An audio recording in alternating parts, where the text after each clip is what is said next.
طبعا كلنا شفنا حلقة انتصار من قيمة يومين أو 3 أيام على قناة القاهرة والناس. وتقريبا مش الحلقة كلها، هو المقطع اللي هو 4 دقايق على اليوتيوب.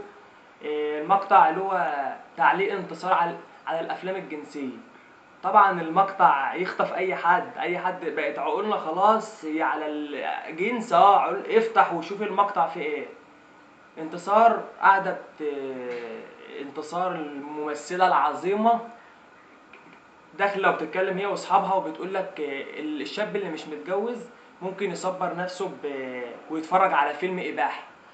تقول لك انا بتفرج عادي، اي واحد مش متجوز ممكن يتفرج عادي، اتفرج وصبر نفسك بفيلم اباحي. شو شايفين احنا وصلنا لايه؟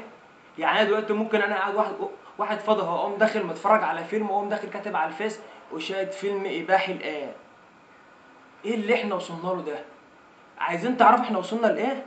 ادخلوا اقروا الكومنتات على الفيديو ما شاء الله عامل 2 مليون مشاهده.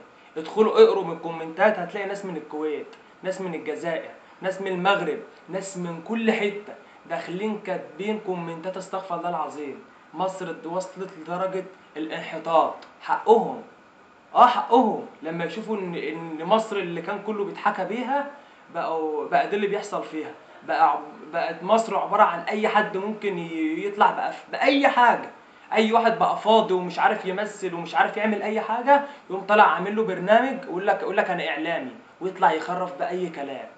طبعا بعد الكلام اللي احنا شفناه ده، انتصار لو ما اتعاقبتش وحد وحكومه اي حد وقف لها ضد اللي هي بتعمله ده، ممكن اي حد يطلع يخرب. ممكن الاخ السبكي يوم جاي في العيد الكبير او في العيد الجاي، يوم عامل لك فيلم يقول لك فيلم العيد خليك اباحي.